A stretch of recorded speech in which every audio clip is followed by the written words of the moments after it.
ধোনির চেন্নাইকে বিদায় করে আইপিএল এর প্লে অফে বিরাট কোহলি। ঘরের মাঠে শেষ ম্যাচে চেন্নাই সুপার কিংসকে হারিয়ে আইপিএল এর প্লে অফে উঠল রয়্যাল চ্যালেঞ্জার্স বেঙ্গালুরু। পরপর 6 ম্যাচ জিতে অসাধ্য সাধন করলেন বিরাট কোহলিরা।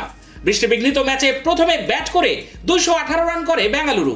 কোহলি করেন 47 রান, অর্ধশত রান করেন অধিনায়ক ফ্যাব ডু প্লেসি। প্লে অফে উঠতে হলে চেন্নাই সুপার কিংসকে 200 রানের মধ্যে আটকাতে হতো বেঙ্গালুরুকে। সেটাই করে দেখান কোহলিদের দলের বোলারেরা।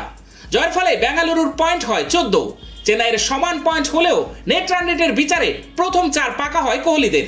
শেষ ম্যাচ হেরে আইপিএল থেকে বিদায় নিতে হলো গতবারের চ্যাম্পিয়ন মহেন্দ্র সিং ধোনিদের। গুরুত্বপূর্ণ ম্যাচে টসে জিতে প্রথমে বল করার সিদ্ধান্ত নেন চেন্নাইয়ের অধিনায়ক ঋতুরাজ গায়কোয়াড়। শুরুটা ভালো করেছিলেন বেঙ্গালুরুর 2 ওপেনার বিরাট কোহলি ও ফ্যাব ডু প্লেসি। প্রথম ওভারের পর হাত খোলেন তারা। কোহলির একটি ছক্কা চিন্নাস্বামীর ছাদে লেগে ফেরে। 3 ওভারে বেঙ্গালুরুর রান ছিল 31। তারপরে বৃষ্টিতে বন্ধ হয় খেলা। বেশ কিছুক্ষণ বন্ধ থাকলেও ওভার কমেনি। দ্বিতীয়বার খেলা শুরু হওয়ার পরে পিচ থেকে সাহায্য পেতে শুরু করে স্পিনারেরা। বিশেষ করে মাহিশ থিকসানা ও মিচেল স্যান্টনারের বল বেশ ঘুরছিল, কিছু বল থমকে আসছিল। ফলে পাওয়ার প্লের পরে 3 ওভারে রানের গতি কমে যায়। পাওয়ার প্লের পরে আবার হাত খোলা শুরু করেন কোহলিরা। পিচে স্পিনারেরা সাহায্য পেলেও খারাপ বল করেন রবীন্দ্র জাদেজা। তার বলের গতি বেশি ছিল, সেই গতি কাজে লাগিয়ে বড় শট খেলছিলেন কোহলিরা। ধীরে ধীরে নিজের অর্ধশত রানের দিকে এগোচ্ছিলেন কোহলি, কিন্তু 29 বলে 47 করে স্যান্টনারের বলে আউট হন তিনি। কোহলি না পারলেও অর্ধশত রান করলেন ডু প্লেসি। জাদেজার 1 ওভারে বেশ কয়েকটি বড় শট খেলেন তিনি। 54 রানের মাথায় দুর্ভাগ্যজনকভাবে আউট হন তিনি। 2 ওপেনার আউট হলেও বেঙ্গালুরুর রানের গতি কমেনি। স্পিনারদের বিরুদ্ধে ভালো খেলছিলেন পতিদার।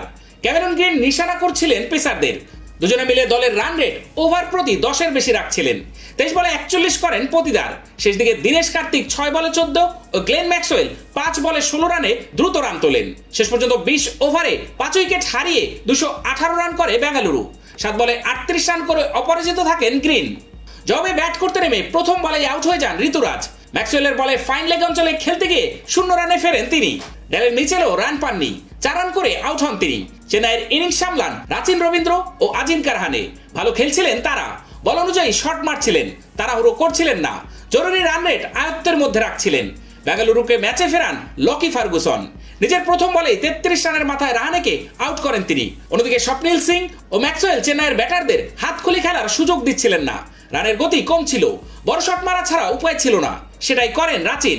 ম্যাক্সওয়েলের 1 ওভারে 19 রান নেন তিনি। রাচিন ভালো খেললেও আরেক ব্যাটার শিবম দুবে ব্যাটে বলে করতে পারছিলেন না।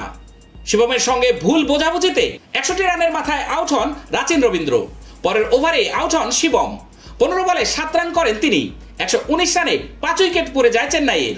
জাদেজা ও স্যান্টনার জুটি বাঁধার চেষ্টা করেন, কিন্তু স্যান্টনারের শট শূন্যে লাফিয়ে তালুবন্দি করেন ডু প্লেসি। বোঝা যাচ্ছিল এই ম্যাচ জিততে কতটা মরিয়া তারা। ধোনি জাদেজা ক্রিজে থাকায় স্বস্তিতে ছিল না বেঙ্গালুরু। শেষ ওভারে দরকার ছিল 17 রান। বল করছিলেন দয়াল। প্রথম বলেই ছক্কা মারেন ধোনি, বলে স্টেডিয়ামের বাইরে বেরিয়ে যায়। পরের বলেই আউট হন ধোনি। 13 বলে 25 রান করেন তিনি। শেষ 4 বলে দরকার ছিল 11 রান, সেটা করতে দেননি দয়াল। বলের গতি হেরফের করে ব্যাটারদের সমস্যায় ফেলেন তিনি। শেষ পর্যন্ত 191 রানে শেষ হয় চেন্নাইয়ের ইনিংস। 42 রানে অপরাজিত থেকেও দলকে জেতাতে পারলেন না জাদেজা। 27 রানে জিতল বেঙ্গালুরু।